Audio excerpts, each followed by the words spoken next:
Welcome back to Sledgehammer Horror, guys. I am Ken Sledge, and let's talk horror. Now, today I'm joined by the amazing Hayden. Hayden, how you doing today, man? I'm doing great, man. It's a pleasure being here. Thank you so much for having me on the channel.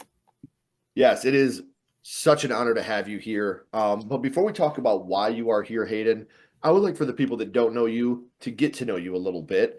You are a super fan of all things horror. You love sharing your love of horror through content creation and sharing a space for a bunch of amazing people to get together and talk about horror. So, what got you started in content creation in the first place? So, originally, when I had this idea for my channel, I was inspired by a lot of different creators. I've always wanted to talk horror. I've always wanted to discuss my love of horror, stemming from movies to collectibles, as you can see behind me. Yeah. And I just kind of one day just went for it. I had a channel that I was doing other things on. I decided to try something new, just go out for horror. And not only was it the most enjoyable thing I've ever done content creation wise, but I was able to meet a lot of cool people, obviously you, other people who I've had the pleasure to be on their channels as well. Just make a lot of friends here, and I've started building this amazing community, and so I just kind of went for it and never looked back. And I think that's what it's all about. The feeling of community that we're all trying to build here. And I think that's one of my favorite things about being in the horror world is the community that we've built. I love the Sledgehammer horror community. I love the horror community in general. So, in order for you to be a part of this amazing horror journey and to have your channel where you do horror content creation, horror had to start for you somewhere, Hayden. So, I would like to go back to the past and talk about what got you started in the horror genre, your first horror movie. And Hayden, the first horror movie you watched was Halloween 1978. what an amazing start. While it may not be my favorite horror movie, I think that it is a slasher icon, and I think it perfected what the slasher genre is. So, do you remember about how old you were the first time you had seen it? I want to say I was maybe 7 years old, maybe Oh, 8. Yeah, pretty young, some would say, to start watching slasher movies. But my dad was obviously a really big horror fan as well, so it's kind of through him that I was able to start watching some of the movies that he was watching growing up. And so he introduced me to all the classics, but the one that definitely stuck out the most was Halloween for sure. right. So we know you were young watching Halloween, watching it with your dad for the first time, but do you remember which scene it was that affected you the most? The scene that got me the most in the Halloween 1978 movie was at the very end when you finally think that Dr. Loomis put an end to him, and they go and look off of the balcony where Michael had fallen off after the shots, and he was no longer there. And it's like as soon as I seen that in the movie, I felt like he was looming anywhere around my house. So I didn't I didn't know what to do. It kind of scarred me a little bit being that young and Yeah. seeing that. But yeah, that movie, that scene got to me for sure.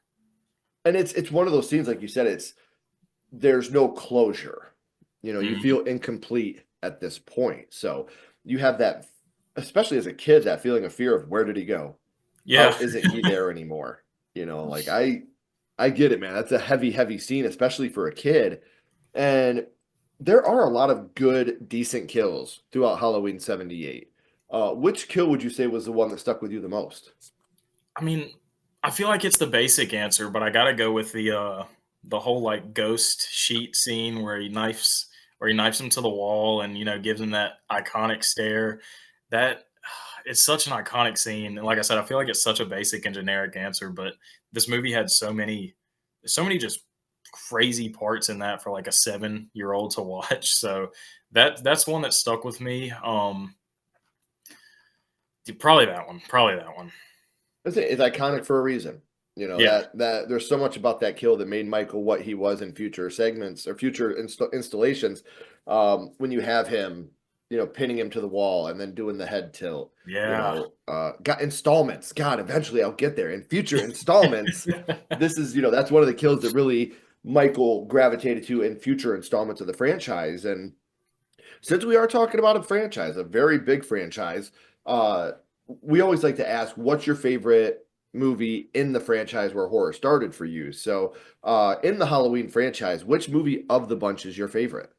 Apart from 1978, I feel like the movie that did it the most for me, and this might not be too popular of an answer, but I think the Halloween 2018 a direct sequel, I think that that movie was really well done. I think that it did a really good job at showcasing the modern side of how everything would go down with the Michael Myers. I really liked the characters. I liked the story that we were presented with. Obviously, the kills were incredible because it was, in such a modern time, they were able to do a lot more than they were in 1978. So it kind of was able to just keep that 78 feel, but show you a modern side of things to kind of, just keep you going instead of, because not that there was anything wrong with 1978, but the more modern we get, the more advanced we can get, and the more interesting it gets. And so I think that 2018 was probably my favorite. Right. And honestly, I have no argument. I love Halloween Mhm. 2018. I think Halloween 2018 is such an amazing movie from front to back. There's so many great things that Halloween 2018 does. And it's funny, I'm glad you brought that up because one question I like to ask is, um, would you like to see your first horror movie remade today? While we didn't get a hard remake, we did get, a reboot of sorts with going with a direct sequel, the whole requel treatment. What was your opinion on the whole trilogy, the David Gordon Green trilogy? Okay, so I think that the start to the trilogy with 2018, they started off very strong. I think that it was a really good entry for the franchise, and I think that they went about it all the right ways for making a requel for the original. How once you get to Halloween Kills, the second in the trilogy, it's okay. I don't think it's the best by any means. I think that they lacked in a lot of different aspects, and I mean, I'm in the majority of opinion for ends for Halloween ends. I just don't really think that it was a good way to send off the trilogy. I don't think it's a good way to send off the franchise for the last showdown between Michael and Laurie. So I think it just kind of staggered down as the three movies went. Like I said, 2018 incredible, Kills was and then Ends was just not my cup of tea at all. Right. See, and I felt like that too. The way I feel about Ends is pretty much essentially what you said. I think Ends as a movie is fine. Like I think the movie's Mm, fine. It's a good movie, but it is a dog shit end to this trilogy. yeah, Like it's like I said, the movie itself, I think it's entertaining. I think that we get some good characters out of it. We get some good kills. But to have it be the last part of this particular trilogy, I think they missed the mark on this. Marketing for it was god awful. We were mhm. marketed as the final fight 45 years later, and then we watch it and we're like, really? That is Yeah. what you marketed to us? Um, but overall, I think, like I said, as a movie, fine movie, entertaining. I dig it. As a ending to this trilogy, absolute dog shit. They could have done so much better to end this trilogy. We didn't need Michael imprinting on some, young adult and passing Yeah, his powers onto him, yeah, that was Twilight so style. odd. That was so odd. Yeah, it was definitely a decision. Yeah. Definitely a decision was made that day. Um, and again, I don't think that it's a bad movie, but I think that it's going to be one of those movies that we're never going to get that closure we really wanted to get from Michael and Laurie because of Halloween Mhm. Ends. And Yeah. there are the rumors now. We obviously haven't seen anything set in stone, but they're going to be doing the TV show. Is that something that you're excited about? As long as they go about it the right way, it's a very recurring theme that people want to try and redo things that are so iconic, and then they either modernize it too much or they don't, go too into it. So it's kind of a hit or miss scenario lately with a lot of things that they're doing. But as long as they go about it the right way, as long as they're doing the franchise justice, they're not making it any worse than it has to be after ends, then I'm pretty on board with it for sure. Right. Um, yeah, it's just I don't know, man. Like my biggest problem with the Halloween franchise is just like my biggest problem with the Texas Chainsaw Massacre franchise. There's just too many offshoots in the timeline and too many different Hmm. and now we're trying to do a whole nother one with a TV show. I'm Yeah, like, man, like if you're gonna do anything, if you're gonna erase anything, erase 5 and 6. Pick up where 4 left I off. agree. Have that be, 30 years later, and have Jamie Lloyd be your big bad. She's escaped the mental institution. She killed her parents with that clown outfit on. Don't Hmm. retcon any of that. Make that the new TV show if it was up to me. So, um, man, I love talking to you about your first horror movie, obviously Halloween, and what that movie means to you. But real quick, my little buddy Ghostface is here, and he has a question for you. What's your favorite scary movie, Hayden? What is your favorite horror movie of all time? Okay, so whenever I get asked this question, I try not to get too basic. I try not to say the original Texas Chainsaw because that's one of my favorites. I try not to say the original Halloween because obviously doing this, it holds a deep place in my heart. Um, there's a lot of movies that surprisingly are kind of modern that I would put up in the favorites. One of those being Sinister. I think that Sinister is such a good movie, just from start to finish. I think it is honestly one of the only movies that's ever genuinely scared me in my later years of life. Um, obviously, I'm a super fan of Terrifier, so the Terrifier movies have quickly become some of my favorites as well, specifically Terrifier 2. Um, but I mean, if we're gonna be completely honest and just not trying to keep the basic stuff off the table, it's probably the original Texas Chainsaw. That movie's just so good, especially for its Yeah. time. It's an art film. You know, Mhm. people can call it a slasher all they want. I've always looked at that as an art film. I think if Yeah. that was made today, it would be an A24 film, 100%. Oh, Um, dude, no doubt. No, could you imagine? oh man, like it just like I said, the beautiful shots, how deep they got with the cinematography and the art design. There's just so much about that movie that I think is so underrated to people Mhm. that aren't huge fans of the horror genre. They think of that movie and they think it's this bloody, nasty, disgusting movie, and it's not. Like I remember the first time I rewatched it because I watched it obviously as a kid, and then the older I got, I was always like, man, that movie was so bad. I don't know if I could watch it again.